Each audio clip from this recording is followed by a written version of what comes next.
Dans cette formation, nous allons voir aujourd'hui comment personnaliser et enregistrer votre espace de travail. Alors comme vous le savez déjà, les espaces de travail proposés par Photoshop CS6 sont accessibles directement depuis le menu Fenêtre que je retrouve en effet ici. Je me rends dans Fenêtre, je retrouve Espace de travail avec ici les différents espaces de travail qui me sont proposés. Donc je vais retrouver ici par exemple l'espace de travail de 3D, mouvement, peinture, ainsi que les nouveautés CS6. Nous allons donc voir maintenant dans cette formation comment, par exemple, créer un nouvel espace de travail afin de pouvoir personnaliser l'interface de votre logiciel. Donc si je souhaite maintenant créer un nouvel espace de travail, il me faut tout d'abord partir d'une base. Donc actuellement, je retrouve ici les indispensables qui est coché, tout simplement parce qu'il s'agit de l'espace de travail sur lequel je suis en train de travailler actuellement.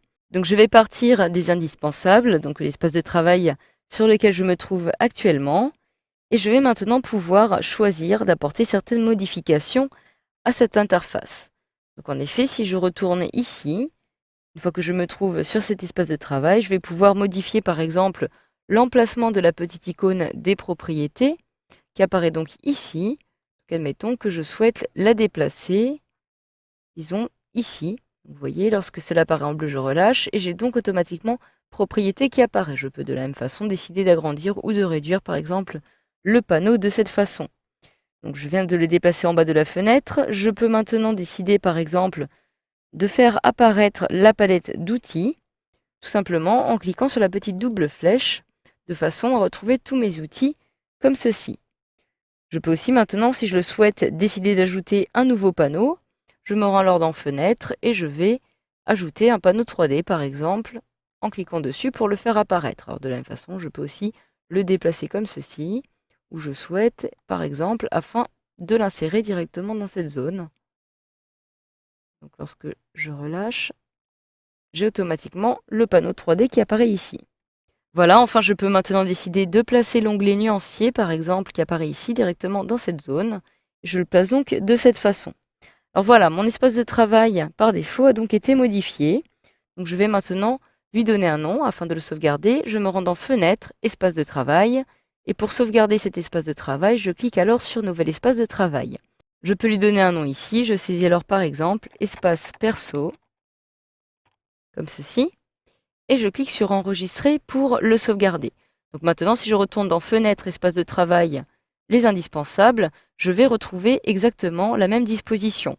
Pourquoi? Parce que je n'ai pas encore réinitialisé cet espace de travail. Je me rends alors à nouveau dans Fenêtre, Espace de travail et réinitialiser les indispensables. Je viens donc de retourner à l'interface de base des indispensables de Photoshop. Et si maintenant je souhaite retrouver l'espace que je viens de sauvegarder, je le retrouve en effet ici, espace perso. Je clique et je retrouve le positionnement de mes panneaux, de mes outils, directement comme ceci.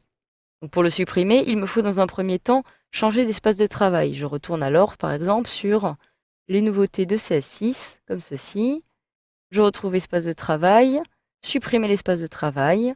Une petite fenêtre apparaît et me demande de sélectionner l'espace que je souhaite supprimer. Je retrouve alors espace perso, donc en effet, je ne peux pas supprimer l'espace de travail sur lequel je me trouve actuellement, l'espace qui est actif.